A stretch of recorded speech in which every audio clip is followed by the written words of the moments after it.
Today is the 29th of October. It marks 1 year ago when my book, The Witch's Way Home, came out into the world. And throughout that whole year, I've received so many beautiful, beautiful messages from people, wonderful reviews, and it's been a really lovely journey. And I'm very, very grateful for that.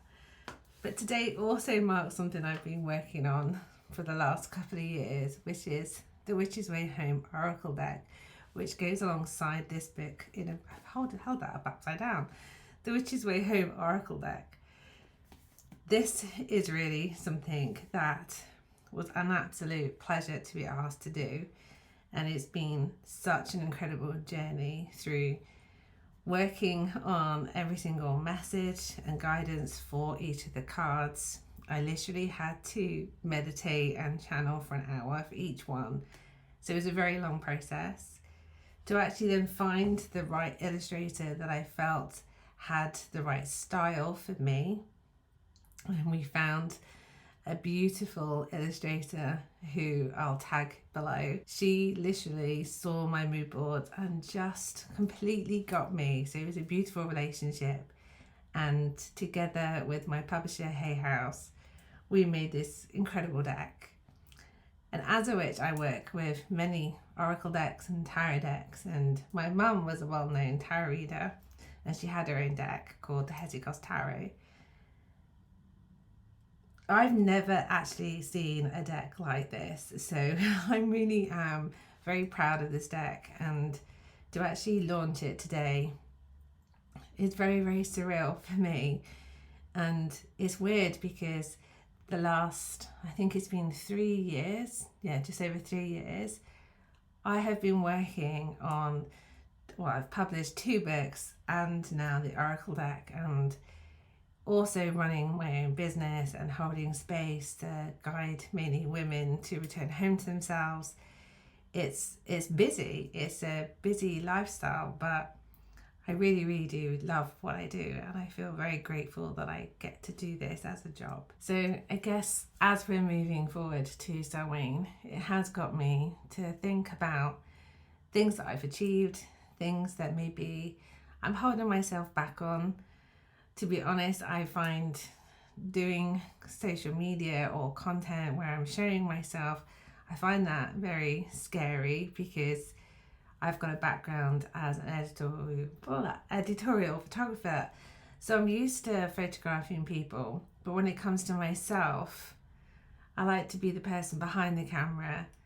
And as I've said before, this wasn't actually ever in my mind, in 49 years, that this would actually be a career for me, let alone, sharing my lifestyle as a witch, but also becoming an author because I'm very dyslexic. So it never came up in my sort of younger self's plan. But as I said, I literally love every single day, and it's really lovely doing the job that I'm doing and helping people and seeing the transformations within these women when they find courage in themselves and they return home to themselves. And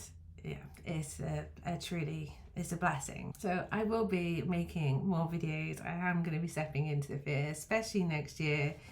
Obviously the next couple of months, I think everyone's going to be busy as they're moving forward to Christmas and the festive celebrations, but I'm hoping for 2026 that I will step fully into this sphere of being seen and making longer form content and sharing some behind the scenes and what I get up to, my lifestyle, because there is still such this huge fear around the word witch, which I'm very shocked about. And it's a mission of mine to make witchcraft as normal as doing a yoga practice.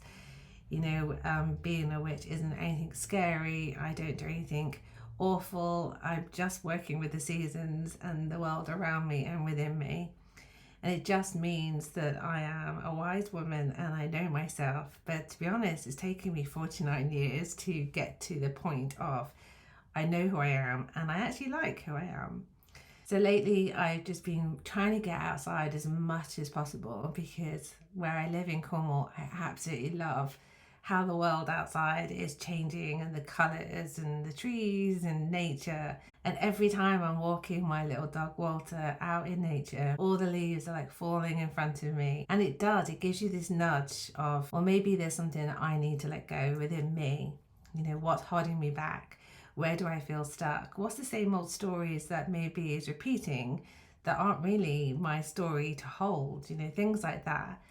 And that helps me with my practice, because then I can get to a point of, well, I journal all this stuff down, and I actually see it in black and white and actually see my truth, which is one of the most important things that I do.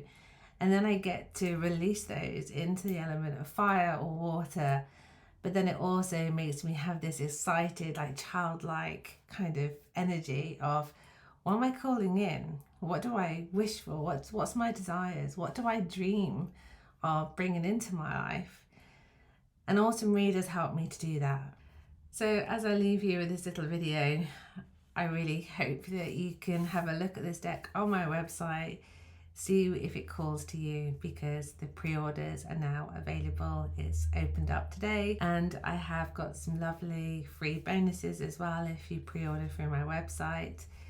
And I literally cannot wait to share more about this deck and show you maybe some of my favorite cards within it, show you some behind the scenes, and also just can't wait for you to have this deck in your hands and work with it daily in your practice. Once upon a time, there was a young woman who felt lost, as though a piece of her soul had been left behind in the shadows.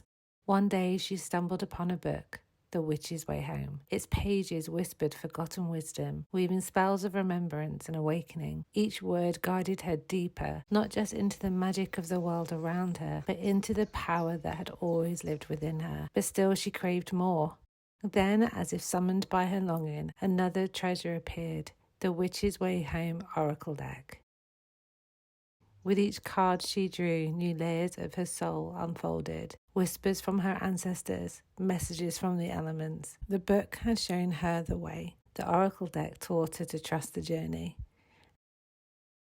And so the young woman walked forward, no longer lost, but fully awake, fully alive, and fully the witch she had always meant to be.